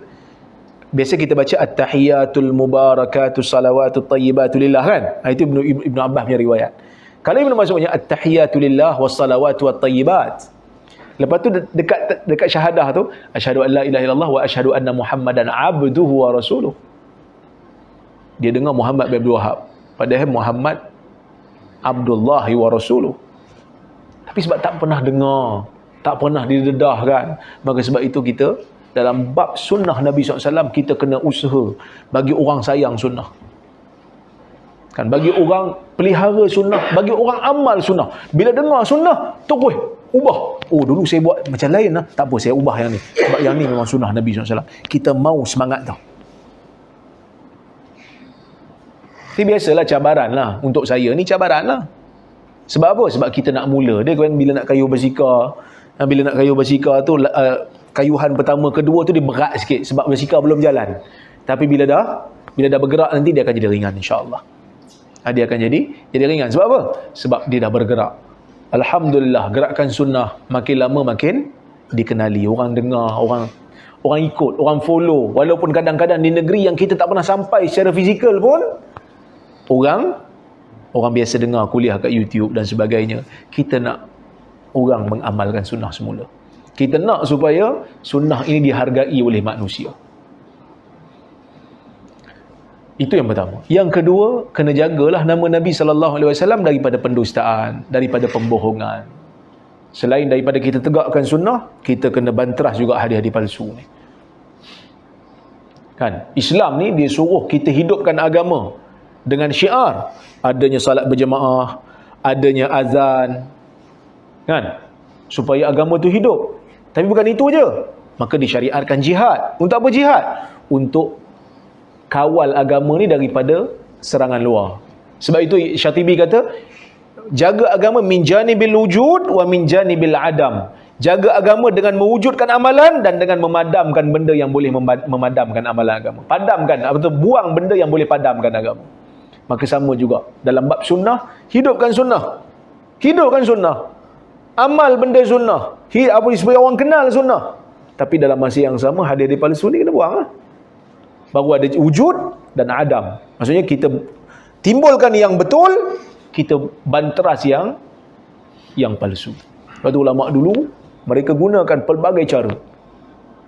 Mereka gunakan pelbagai cara untuk banteras hadis palsu. Sebahagian mereka halang anak-anak murid daripada dengar daripada pemalsuan. Mana-mana pemalsu hadis yang mendakwa diri dia ulama hadis, mereka kata jangan. Dia ni pemalsu hadis. Jangan dengar daripada dia. Jangan masyhurkan nama dia. Sebab Imam Malik, dia tak akan riwayat daripada orang yang pembohong. Tak akan. Sebab dia kata, kalau aku riwayat daripada pembohong, aku akan masyhurkan nama dia. Sebab Imam Malik riwayat, aku akan masyhurkan dia. Itu pertama. Yang kedua, mereka akan beri label. Hadis palsu ni kalau tengok je dia pemalsu hadis, dia akan label kadzab, dajjal, yang ni pendusta, yang ni dajjal. Kira kalau dengar bahasa Rora, ustaz ni tersilap baca hadis ni palsu, tersalah baca, lembut sangatlah saya bagi. Kan? Kalau betul nak guna istilah ulama hadis, hang dajjal. Dan kita tegur tak ubah-ubah, kita boleh panggil dia dajjal sebab dia orang kata apa? Menyebarkan sesuatu yang bukan agama dan mendakwa ia daripada agama. Boleh panggil dajjal lah tu. Tapi yalah, kalau setakat kita kata dia tersilap, dia tersalah pun kena dah kita. Kalau kita panggil dia dajjal lagi lah. Saya ingat masuk dalam kot saya kan, masuk penjara kot. Maka itu yang kedua. Yang ketiga, mereka tulis kitab. Sebab itu kita akan tengok ada kitab Tanzihus Syariah, ada kitab Tazkiratul Mawdu'at, ada kitab Mawdu'at Kubra. Semua kitab-kitab ni menghimpunkan hadis-hadis palsu. Bukan untuk kita amal, tapi untuk kita tahu yang ni palsu. Dan saya beberapa kawan yang lain juga, beberapa sahabat yang lain juga mengusahakan satu apps. Yang ni bantuan daripada kawan-kawan juga, Syarazad juga bantu. Kita buat semakhadis.com.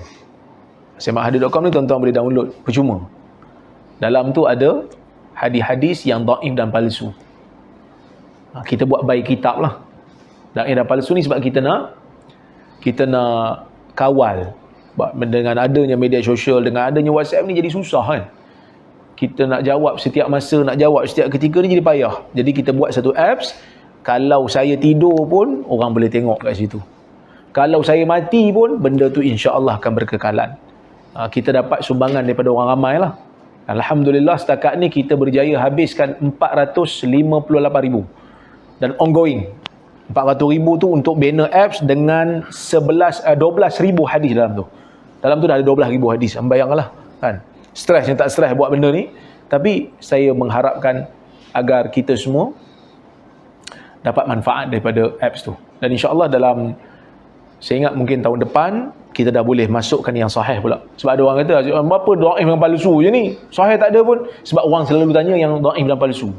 Jadi kita buat yang tu dulu. Yang sahih sedang dalam proses. Saya buat Sahih Muslim, Dr. Kamilin buat Sahih Bukhari.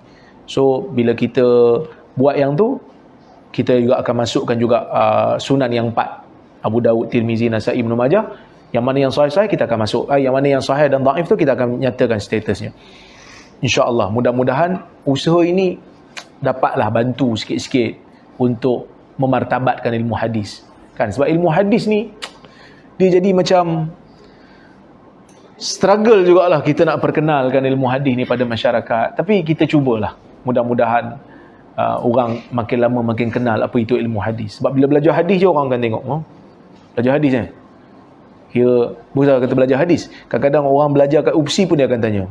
Belajar hadis dengan Rora lah ni. Tak, saya fakulti sukan. Fakulti sukan tak apa. So, dia jadi macam satu stigma pula kan.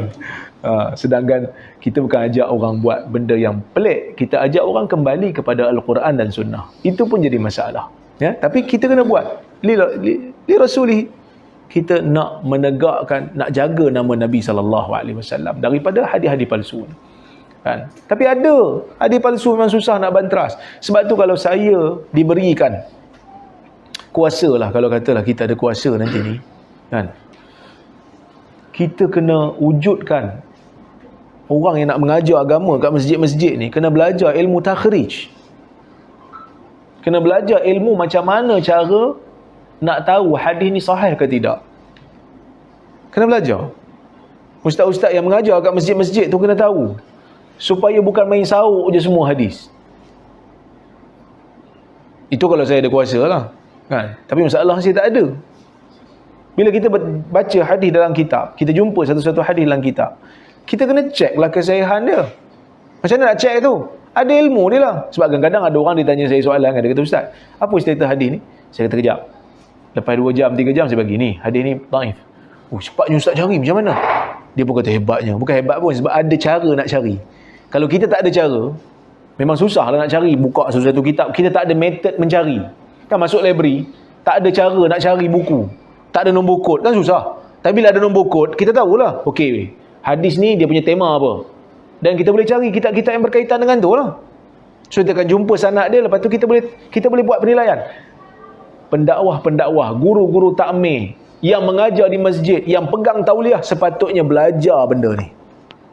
Barulah dia tak pelik. Ni bila saya tulis berkenaan dengan hadis, saya tulis status hadis, saya tulis jalur ni dhaif, jalur ni perawi. Dia bukan faham. Al-Imam Ad-Daraqutni mengatakan hadis ini palsu. Al-Imam Ibn Hajar Asqalani mengatakan hadis ini matruk. Kita bagi tahu satu-satu. Lepas tu baru kesimpulannya hadis ini palsu. Dia tak baca yang tengah-tengah tu sebab dia tak faham apa dia.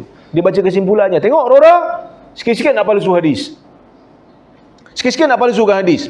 Sebab tu saya kadang-kadang terfikir juga, lepas ni saya nak tulis artikel, tak payah ada kesimpulan. So paling tidak dia kena baca isi tu. Sebab kalau kita tulis kesimpulan, sebenarnya kesimpulan ni nak bagi mudah aja kan. Sebab orang kalau tak faham baca yang tengah-tengah tu, dia boleh pergi skip pada kesimpulan. Tapi dengan kesimpulan tu saya kena kecam. Dia kata ini PhD hadis, pemalsu hadis dhaif. Semua hadis dhaif dia nak palsukan. Padahal bukan saya yang kata palsu, Bukhari. Semua nukilan. Saya tak berani nak kata hadis tu palsu. Kalau tak ada sandaran, tak ada backup daripada ulama-ulama dulu. Tapi dia tak baca yang tu, dia baca kesimpulan je. Lepas ni tak payah kesimpulan. Tapi lah kalau tak ada kesimpulan, dia panjang sangat. Orang komen juga.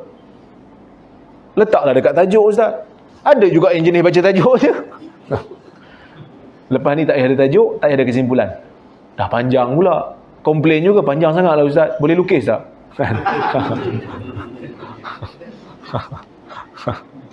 Jadi, masalah kita. Bila berhadapan dengan manusia yang tak faham. Tapi tak apalah, ini ujian, cabaran. Mana-mana ilmuwan pun akan menghadapi benda yang sama. Orang jahil ni sentiasa akan memusuhi apa yang mereka tak tahu. Kan? Li rasulihi. Okey? Kemudian, wali a'immatil muslimin. Nasihat untuk pemimpin. Nasihat untuk memimpin ni, tanggungjawab kita. Ada orang dia kata, saya tak maulah. Kan, tak maulah masuk-masuk isu politik ni. Tak. Nasihat Nabi SAW, kita ada tanggungjawab untuk nasihat pemimpin. Ada orang dia main play safe. Nanti kalau saya masuk bab politik ni, orang tak suka kat saya. Nanti orang maki kat saya. Dakwah bukan untuk orang suka je. Dakwah untuk orang faham. Untuk orang terima apa mesej yang kita nak sampaikan. Kalau orang nak suka, kau jangan jadi pendakwah, kau jadi artis. Baru orang suka. Itu pun kena balik dengan telur busuk kadang-kadang. Kan? Kadang-kadang artis pun, dia kan buat apa pun. Dia menyanyi je. Tapi orang kata tak sedap. Kan? Sebab kadang-kadang artis pun ada juga, mulut puaka ada juga. Tapi ada juga artis yang tak kacau orang, tapi orang tak suka kat dia. Kalau nak suruh orang suka, jadi artis. Nak jadi pendakwah bukan suruh orang suka. Suka tu wasilah je. Wasilah untuk sampai maklumat. Orang suka kat kita, Alhamdulillah. Tuan-tuan suka kat saya, panggil saya hari ni. Alhamdulillah. Saya boleh sampaikan maklumat. Tapi ada maklumat yang macam, pelik ustaz ni. Tak suka aku. Saya tak boleh buat apa-apa. Kerana bukan tugas saya untuk tuan-tuan suka kat saya. Tugas saya nak sampaikan apa yang Allah dan Rasul suka. Bukan apa yang manusia suka. Tapi ada orang yang menjadikan suka manusia ni sebagai satu matlamat. Sedangkan tu wasilah je. Tapi dia jadikan matlamat. Susah Syekh nak sebut benda ni. Sebab kadang-kadang ada juga ustaz-ustaz begitu. Tak apa Syekh, entah jalan terus, kami kat belakang. Tanya juga. Belakang aja, bila nak duduk depan? Aku seorang je kena ni. Tak boleh lah Syekh, kami tak boleh. Kami ni, dia fikir macam, tak ada manusia yang macam tu, yang menjadikan rela manusia, suka manusia itu sebagai matlamat dia. Ini masalah. Kan? Saya banyak komplain isu politik. Walaupun bukanlah keras, kadang-kadang kita bagi satu ayat yang macam tajam sikit kan. Just untuk bagi tahu kepada pemimpin, rakyat ada masanya bersuara untuk bagi tahu, untuk nasihat. Dan kalau semua rakyat berfungsi, kerajaan akan behave. Ini masalahnya bila rakyat pun takut, kerajaan akan jadi wani. Saya bukan nak suruh lawan kerajaan, nak suruh beri pandangan kepada polisi yang kerajaan buat. Kan? So, kita berikan nasihat. Nasihat tu macam mana? Terpulanglah. Kalau siapa yang kenal menteri, WhatsApp lah. Ada benda ni tak betul, benda ni tak kena. Siapa yang tak kenal menteri, tulis je lah. Create awareness. Sebab kita negara demokrasi. Kan? Tapi awak tu penjawat awam. Penjawat awam tak boleh berpolitik parti. Parti tak boleh.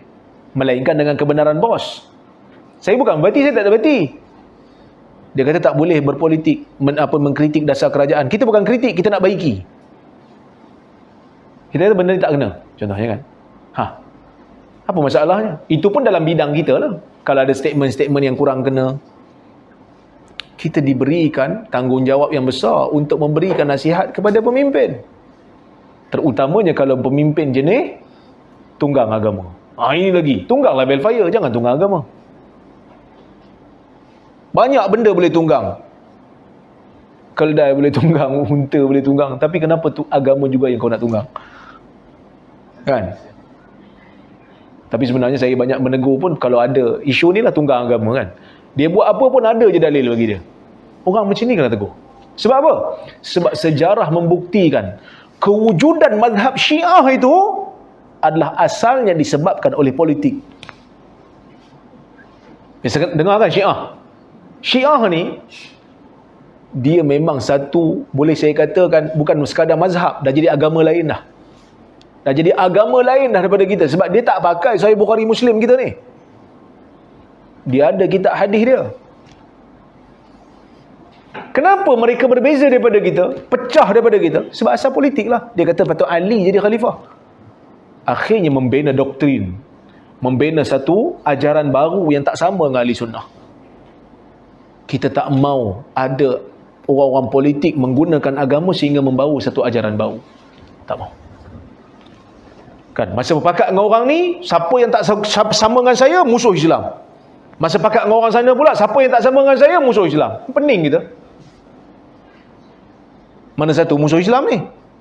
Maka jangan guna perkataan musuh Islam, musuh Allah dan Rasul, kamilah orang yang berpegang kepada kebenaran. Bila-bila masa kita kata parti ni ijtihadi, benda ijtihad, ada betul dan salah, tapi bukan semestinya orang tak sama dengan kita tu kerana dia memusuhi agama, tapi dia cuma tak setuju dengan kita.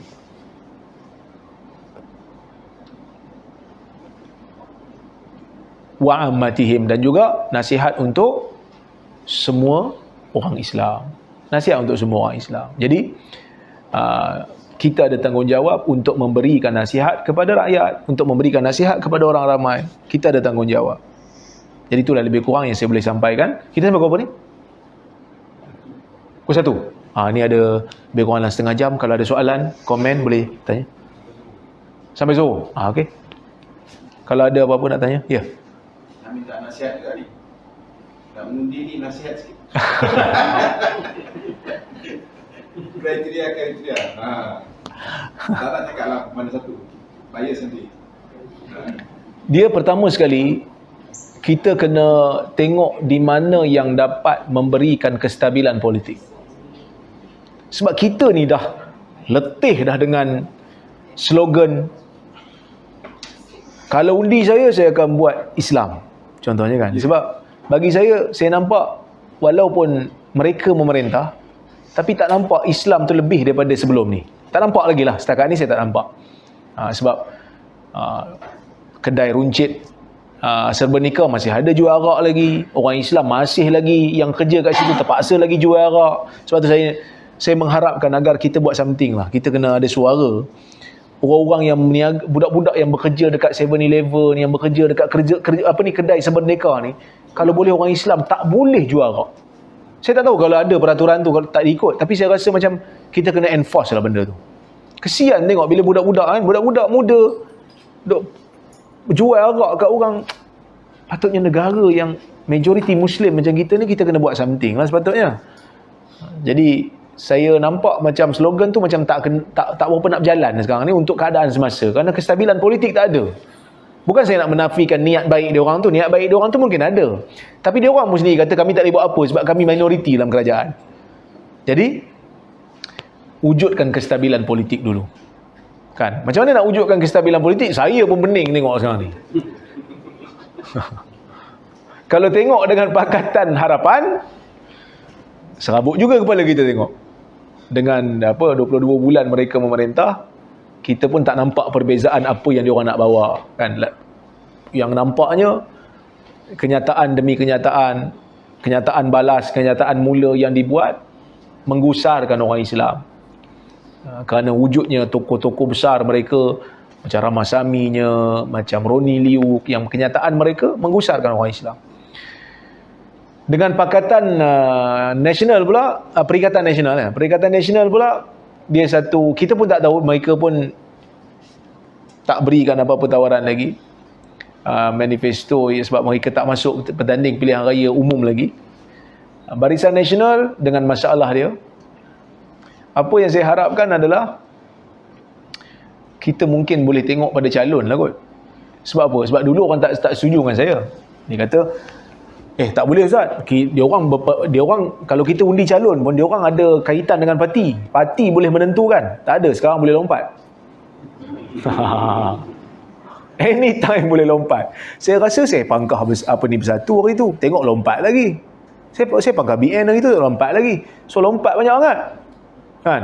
Jadi bagi saya, kita undi orang yang boleh berkelayakan untuk menjadi wakil kita, untuk menjadi suara kita di DUN. Tapi sebenarnya ini live lah. Live. Kamu janganlah live. Live ni susah sikit nak cakap.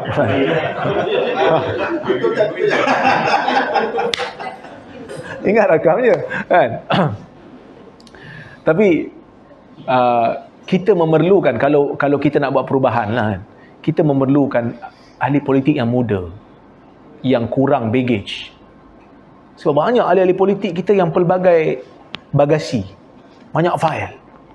Walaupun mungkin tak salah, tapi isu-isu mahkamah tu menggusarkan kita kan. Jadi kita perlu idea baru. Orang muda kena masuk politik, berikan tawaran baru kepada rakyat Malaysia. Ni balik-balik kita tengok muka tu je kan. Saya bukanlah menentang, cuma saya kata macam apa yang kita ada hari ni rentetan daripada kes Tun dengan Anwar yang dah lama sangat dah. Tak habis-habis lagi. Dah lah, jaga cucu rumah. Bila orang cakap kat saya, orang marah lah kat saya. Tapi bayangkan kalau Anwar nak naik jadi PM, orang Tun takkan setuju. Tun nak jadi PM, dia pun dah tua. Jadi masing-masing tak ada keputusan. So dua-dua tu kalau boleh, kalau nak bagi nasihat silakan, nak jadi ahli politik silakan, tapi bagi satu tawaran baru, pemimpin baru kepada Malaysia kan. Ramai je menteri-menteri baru yang lebih bertenaga. Saya tengok Khairi Jamaluddin antara yang ada idea bagus kan. Datuk Seri Rizal Merikan antara yang bagus. Kemudian dalam PAS pun ada macam Fadli Syahari antara yang vokal dan bagus. Ini tokoh-tokoh muda.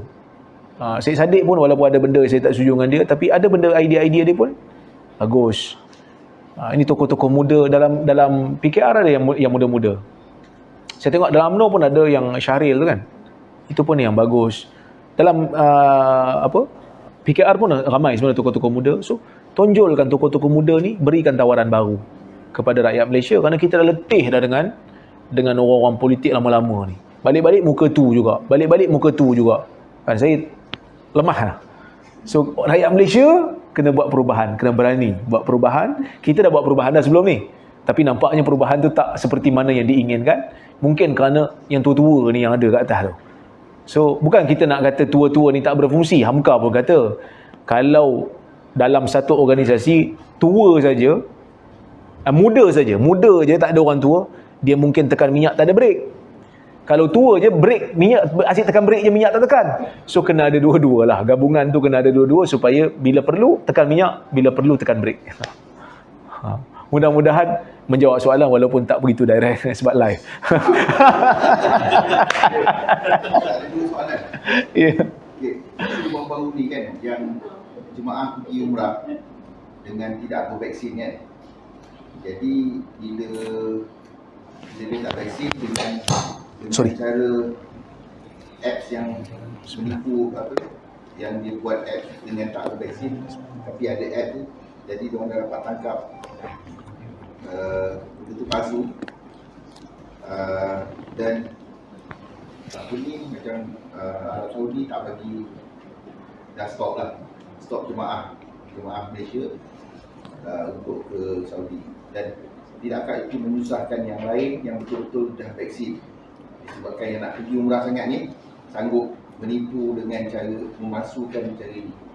Tapi ada pendapat pula apa ni, dia bercakap masalah ni pergi umrah ni bukan Allah kan, apa kena-mena dengan palsu vaksin. Betul lah palsu vaksin tu menyusahkan orang lain, tapi ini bukannya pergi ke tempat lain, dia pergi ke Madinah dan kan, maka dia ada di kota Allah. Ini tak ada kena-mena dengan itu. Apa pendapat Ustaz? Dan nombor dua, boleh sekali soalan? Boleh. Boleh? Dia isu yang common lah, berkenaan dengan kenduri arwah. Kan? Jadi kalau kita pun tak berapa setuju dengan benda ni kan. Tapi masalahnya kita duduk dalam jemaah AJK penduduk setempat kan. Sekali, dua kali tak pergi, dia tak nampak sangat kan. Tapi kalau kita tak pergi sepanjang masa dan kita duduk dalam AJK setempat tu pun bermasalah juga. Apa dapat Ustaz? Okey. Yang pertama berkenaan dengan sijil vaksin yang palsu. Biasanya yang buat sijil vaksin yang palsu ni orang yang anti vaksin lah. Biasanya. Sebab tu kalau kita tengok ada sijil palsu yang dijual oleh doktor tu kan, yang ditangkap lah doktor tu kan, berapa juta dia buat kan, dia untung sebab dijual berapa, satu sijil palsu tu dijual 1,000, beribu juga lah dijual kan, 1,500. Bagi saya lah, bila kebanyakannya anti vaksin ni, yang saya jumpa lah, kebanyakannya tak nak vaksin sebab dia kata vaksin ni agenda Dajjal dan sebagainya. Cuma bila kita tak suka dengan Dajjal, kita jangan ambil perangai Dajjal.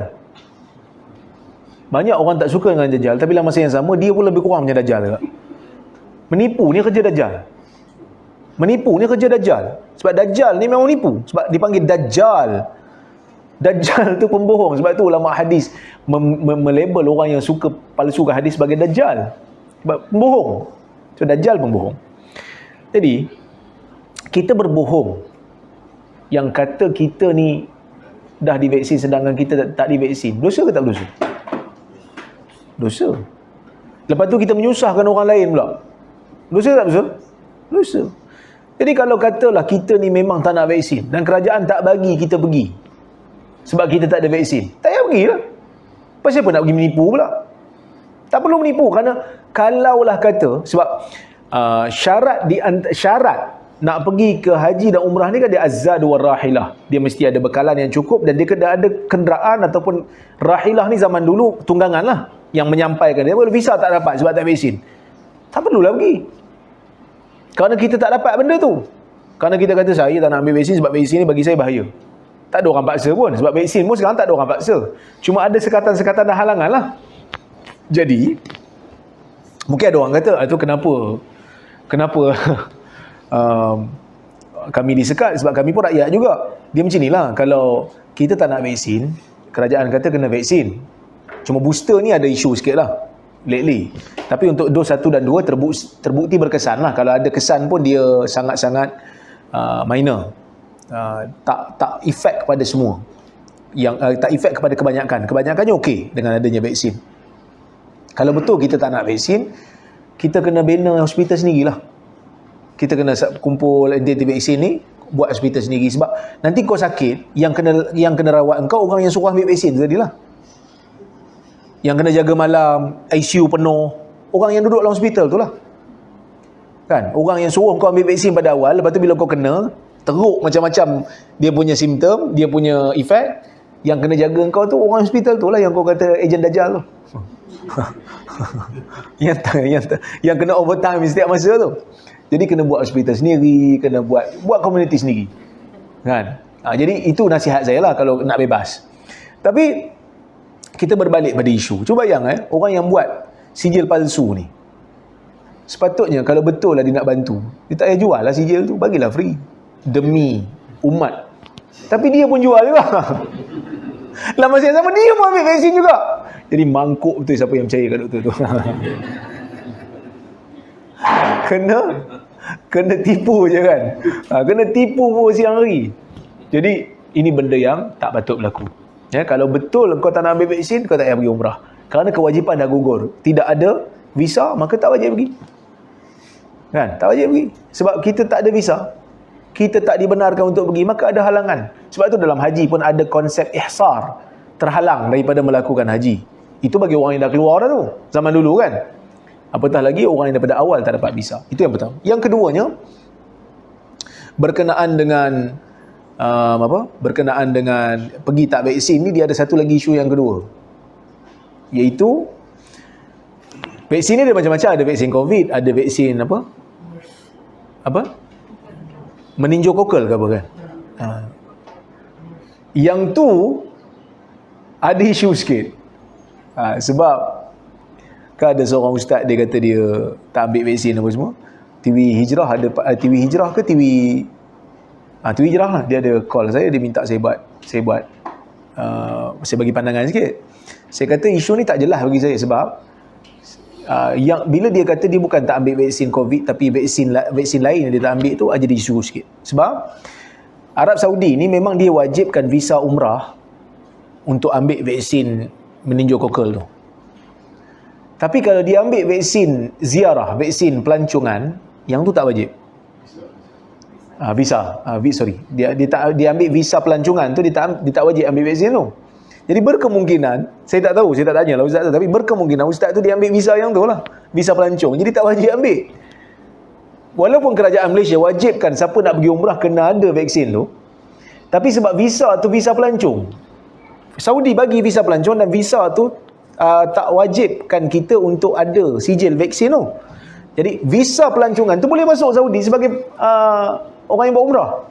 Jadi itu yang menjadi masalah. Sekarang ni isu tu jadi tergantung sikit lah. Sebab kerajaan Malaysia wajibkan, tapi kerajaan Saudi kata kalau pelancongan tak perlu, kalau visa umrah saja perlu. Jadi ada kelompongan di situ. Yang lepas ni kita kena buat satu peraturan baru lah. Tapi salah tak? Kalau ikut undang-undang tak salah lah, sebab dia bukan langgar peraturan Saudi, sebab dia ambil visa pelancongan. Tapi kita jangan buat lah perangai tu kan. Bahaya kat diri, bahaya kat orang lain juga. Itu yang pertama. Yang keduanya berkenaan dengan kenduri arwah ni. Kenduri arwah ni betul lah, dia jadi masyarakat jadi problem kan. Apa yang sunnahnya? Yang sunnahnya adalah kita bagi makan lah. So kita boleh buat perubahan lah. Kalau orang jemput kita pergi bawa makanan. Kita pergi bawa makanan lah. Makanan, bagilah beras ke sebungkus kan, satu pack beras tu pergi. Lepas tu saya kata saya tak join lah majlis ni kerana bagi saya ia tak sunnah. Cakap betul terang. Tapi kita berkawan. Kalau saya lah, saya punya style, saya cakap terang. Sebab dulu saya mengajar kat negeri Perak. Lepas kuliah kan biasa ustaz-ustaz ni akan dijemput lah untuk pergi majlis tahlil arwah ni. Sebab kalau dia meninggal kat situ, dia akan panggil. Kali pertama saya katalah saya ada hal. Kali kedua saya kata, sampai pengurusi tu dia tanya, ustaz ada problem ke dengan majlis macam ni? Sebab mesti ustaz tak ada. Lagi saya cakap lah, saya tak pergi majlis ni. Jemput orang lain. Majlis lain saya pergi. Tapi bukan saya kata apa, saya tak pergi. Saya minta hormat pandangan saya. Cakap tu terang. Bagi saya lah, cakap tu terang lebih bagus daripada orang bersangka-sangka dengan kita. Cakap tu terang. Dan dalam isu yang lain, kita buat yang terbaik. Sampai orang tak boleh kata kita ni masalah. Saya bagi contoh. Nak cakap ke tak? Tapi tak apalah, sekali contoh. Tuan, ha? Ada live ni, jadi orang kena kecam pula. Ha? Assalamualaikum. Kita jumpa lagi.